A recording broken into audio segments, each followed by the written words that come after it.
రైతు రుణమాఫీ, రైతు భరోసా, రాజీవ్, యువ వికాసం, సన్నబియ్యం ఇలా ప్రతి ఇంటికి వేలల్లో రాష్ట్ర ప్రభుత్వం ఖర్చు చేస్తుందని డిప్యూటీ సీఎం భట్టి విక్రమార్క అన్నారు. ఖమ్మం జిల్లా మదిర నియోజకవర్గం ఎర్రుపాలెం మండల కేంద్రంలో ఏర్పాటు చేసిన బహిరంగ సభలో భట్టి మాట్లాడారు. ప్రతి ఇంటికి, ప్రతి ఊరికి ప్రభుత్వం ఖర్చు చేసిన వివరాలు లెక్కలతో సహా త్వరలో వెల్లడిస్తామన్నారు. ధనిక రాష్ట్రాన్ని చేతిలో పెడితే 10 ఏళ్లు పాలించిన వారు రాష్ట్రాన్ని గాలికి వదిలేశారు. 7 లక్షల కోట్ల అప్పులు చేసి వెళ్లిపోయారని విమర్శించారు. ఆదాయం లేకపోయినా అప్పులకు వడ్డీలు చెల్లిస్తూ మొదటి ఏడాదిలోనే పెద్ద సంఖ్యలో ప్రజల కోసం ప్రజా ప్రభుత్వం సంక్షేమ పథకాలు అమలు చేస్తుందని భట్టి పేర్కొన్నారు.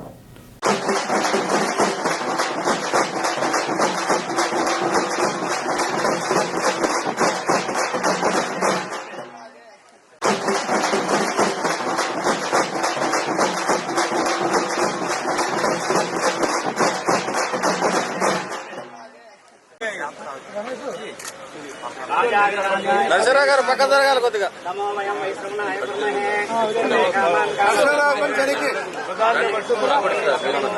చేతులు పెట్టకండి.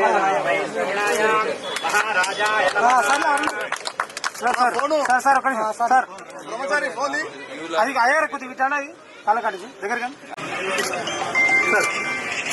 Okay sir. Okay sir. రాష్ట్ర వ్యాప్తంగా చూస్తే కూడా వైద్య శాఖకు సంబంధించి పెద్ద ఎత్తున నిధులు కేటాయిస్తూ దాదాపు 11,600 కోట్ల రూపాయలు వైద్య శాఖకు ఖర్చు పెట్టి ఇంకా భవిష్యత్తులో కూడా ఖర్చు పెట్టడానికి ఈ రాష్ట్ర ప్రభుత్వం ముందుకు పోతా ఉంది. ప్రతి పేద కుటుంబం కానీ మధ్యతరగతి కుటుంబం కానీ దాదాపు 90 లక్షల మంది కుటుంబాలు వైట్ రేషన్ కార్డు పొంది ఉన్నారు ఈ రాష్ట్రంలో. 90 లక్షల కుటుంబాలకు సంబంధించి వైట్ రేషన్ కార్డు పొందినటువంటి ప్రతి ఒక్కళ్ళకు కూడా రాజీవ్ ఆరోగ్యశ్రీ ఆరోగ్యశ్రీ పథకం కింద 10 లక్షల రూపాయల వరకు వైద్యం చేయించుకోవడానికి రాష్ట్ర వ్యాప్తంగా ఏ ప్రభుత్వ ఆసుపత్రిలోనైనా లేకపోతే ఏ కార్పొరేట్ ఆసుపత్రిలోనైనా వైద్యం చేయించుకోవడానికి 10 లక్షల రూపాయలతో మన ప్రభుత్వం, ఇందిరమ్మ ప్రభుత్వం ఈరోజు ముందుకు పోతా ఉంది.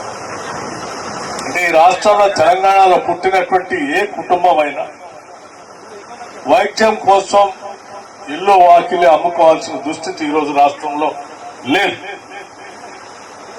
ఎంత పెద్ద విపత్తు వచ్చినా కుటుంబానికి 10 లక్షల రూపాయల వరకు వైద్యం చేయించుకోవడానికి రాష్ట్ర ప్రభుత్వమే ముందుకొచ్చి మీకు వైద్యం చేపిస్తాం. ఇది ఒక పెద్ద భరోసా.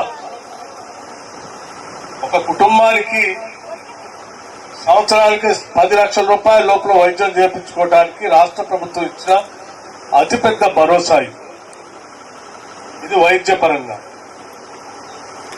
అట్లాగే ఆ కుటుంబంలో పని చేసుకుంటామంటే 100 రోజుల పని ఈ రోజు ముందుకు తీసుకొని పోతే ఇంకా పెద్ద ఎత్తున కార్డులు ఇచ్చి ముందుకు పోతా ఉన్నాం.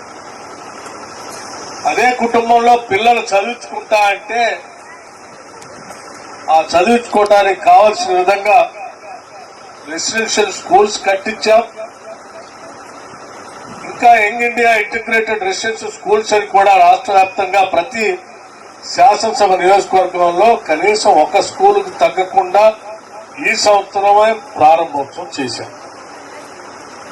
ఇది దాదాపు 11,600 కోట్ల రూపాయలతో విద్య కోసం ఇంటిగ్రేటెడ్ రెసిడెన్షియల్ స్కూల్స్ ఉన్న వాటికి అదనంగా 11,600 కోట్ల రూపాయలతో ఇంకో పథకం తీసుకొని పోతాం. అట్లాగే ఆ కుటుంబంలో పిల్లలు చదువుకుంటా ఉంటే వాళ్ళందరికీ ఫీజు రియంబర్స్మెంట్ ఇస్తా ఉన్నాం.